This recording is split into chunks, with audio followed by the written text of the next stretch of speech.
अभी तक डीबीएमएस में आपने जितने भी टॉपिक पढ़े होंगे उनमें से सबसे आसान टॉपिक होने वाला है ऑर्डर बाय। और सीबीएसई भी इससे हर साल डायरेक्ट क्वेश्चन डालती है। मैं आपको एक क्वेश्चन दिखाऊंगा जो 2025 में सीबीएसई ने अपने एग्जाम में पूछा था और उसे आप ही सॉल्व कर दोगे इस वीडियो को देखने के बाद।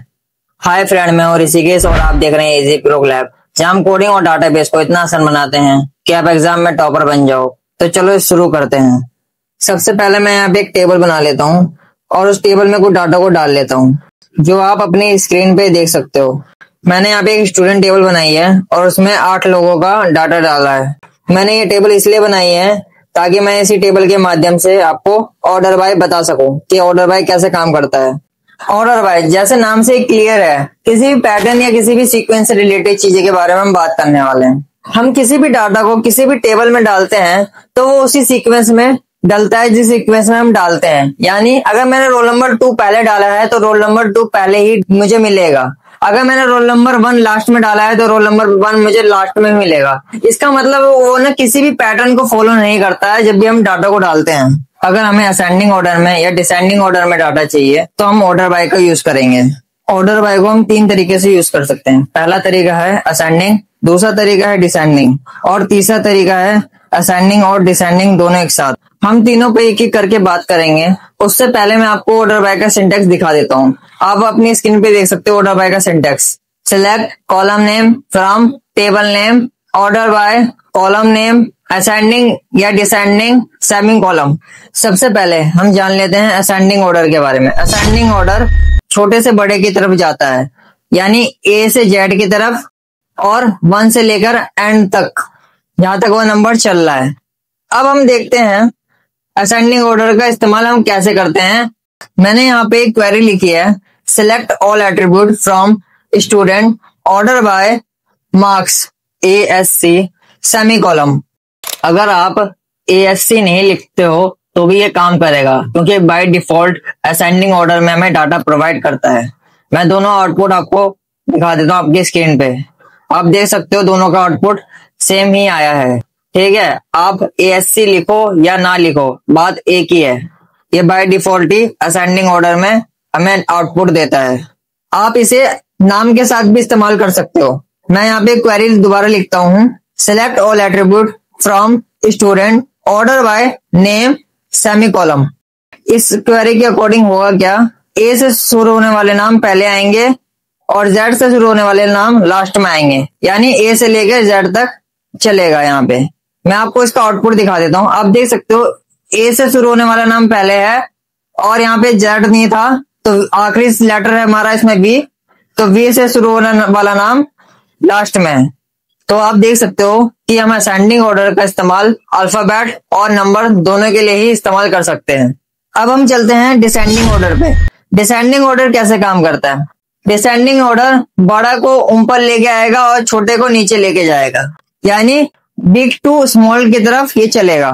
मैं यहाँ पे एक क्वेरी लिखता हूँ, select all attribute from student, order by age DESC semicolon. Ascending में आप ASC लिखो या ना लिखो बात एक ही होगी, मगर डिसेंडिंग में आपको लिखना होगा। इस क्वेरी के अकॉर्डिंग होगा क्या, जिसकी एज ज्यादा होगी वो ऊपर आएगा, जिसकी एज कम होगी वो नीचे आएगा। आप अपनी स्क्रीन पे आउटपुट देख सकते हो। आप देख सकते हो कि जिनकी एज 18 साल थी वो सबसे ऊपर हैं और जिनकी एज 17 साल थी वो नीचे हैं। आप इसे अल्फाबेट के साथ भी इस्तेमाल कर सकते हो। मैं यहाँ पे एक क्वेरी दोबारा लिखता हूँ, select all attribute from student, order by name DESC semicolon. इस क्वेरी के अकॉर्डिंग होगा क्या कि डिसेंडिंग ऑर्डर में चलेगा, यानी Z से लेकर A तक चलेगा। मैं आपको आउटपुट दिखा देता हूँ। आप देख सकते हो जिसका नाम A से शुरू होता है वो लास्ट में है और जिसका नाम Z से शुरू होता है मगर यहाँ पे Z नहीं है, B से शुरू हो रहा है जो कि लास्ट है इसमें, वो ऊपर है। तो आप समझ चुके होंगे ये कैसे काम कर रहा है एक्चुअली। ठीक है, अब हम जानते हैं असेंडिंग और डिसेंडिंग दोनों का इस्तेमाल एक साथ कैसे करता है। मैं यहाँ पे क्वेरी लिखता हूँ दोबारा, select all attribute from student, order by name ascending comma age descending semicolon. इस क्वेरी के अकॉर्डिंग होगा क्या कि नाम असेंडिंग में आएंगे और एज डिसेंडिंग में आएगी। बट ऐसा भी तो हो सकता है जिसका नाम ए से शुरू होता हो, उसकी एज कम हो सकता है ना। तो यहाँ पे ना ऐसे ही करेगा ये कि पहले नाम को प्रायोरिटी देगा, क्योंकि हमने पहले नाम लिखा था वहां पे कि नेम को असेंडिंग में करो, उसके बाद ये एज को डिसेंडिंग में करेगा। ठीक है, तो मैं आपको इसका आउटपुट दिखा देता हूं। आप देख सकते हो कि यहाँ पे हुआ क्या है। ए से शुरू होने वाला नाम पहले है और वी से शुरू होने वाला नाम लास्ट में है। ठीक है, यानी असेंडिंग ऑर्डर में इसने करा है, छोटे से बड़ा करा है। अब आप एज को भी दे सकते हो। एज को इसने क्या करा है, डिसेंडिंग ऑर्डर में करा है। 18 साल से 17 साल, मतलब दो एज थी हमारे यहाँ पे, 18 साल और 17 साल। तो 18 साल ऊपर करे, 17 साल नीचे करा है। उसके बाद ना फिर 18 साल कर दिए यहाँ पे। ठीक है, ये ऐसे कैसे करा है, अब हम इसको समझते हैं। जैसे कि मैंने आपको पहले ही बता दिया था कि इस क्वेरी में नाम को प्रायोरिटी मिली है।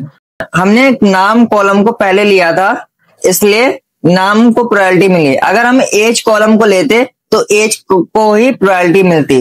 यानी अगर मैं नाम की जगह एज कर दूं और एज की जगह नाम कर दूं तो यहाँ पे आउटपुट हमें मिलेगा, आपकी स्क्रीन पे आप देख सकते हो। अब आपने देख लिया होगा कि इसने कैसे अरेंज करा है। यहाँ पे पहले यहाँ पे ने इसने एज को असेंडिंग ऑर्डर में करा है और बाद में नाम को डिसेंडिंग ऑर्डर में करा है। यहाँ पे 17 साल जिनकी एज थी वो पहले और जिनकी 18 साल थी वो नीचे है। ठीक है, और फिर ने इसने ना नाम को ना उल्टा कर दिया, यानी जिनका नाम ए से शुरू होता था मगर उनकी एज 18 साल थी तो उनको नीचे ही रखा है, क्योंकि इसने पहले एज को प्रायोरिटी दी है। पहले एज को करा इसने असेंडिंग ऑर्डर में, बाद में इसने नाम को करा है। तो उम्मीद करता हूं आपको ये समझ आ चुका होगा ये कैसे काम कर रहा है। ठीक है, पहले ये उसी को प्रायोरिटी देगा जिसका कॉलम नेम पहले आप लिखोगे।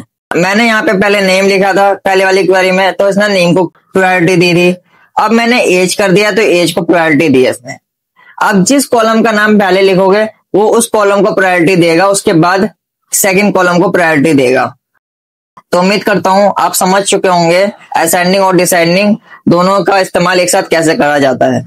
अब मैं आपको दिखा देता हूं सीबीएसई का वो क्वेश्चन जो 2025 में पूछा गया था ऑर्डर बाय से रिलेटेड। क्वेश्चन आपकी स्क्रीन पे है। इस क्वेश्चन का आंसर मैं आपको पिन कमेंट में और टेलीग्राम चैनल पे दे दूंगा, तो आप टेलीग्राम चैनल पे भी जाके मेरे को फॉलो कर सकते हो। टेलीग्राम चैनल का लिंक डिस्क्रिप्शन में है। उम्मीद करता हूँ आपको ऑर्डर बाय समझ आ चुका होगा। अगर वीडियो अच्छी लगी तो लाइक करो और चैनल पे नहीं हो तो चैनल को सब्सक्राइब कर दो, ताकि क्लास 12 कंप्यूटर साइंस के हर टॉपिक का सिंपल एक्सप्लेनेशन आप तक पहुंचता रहे।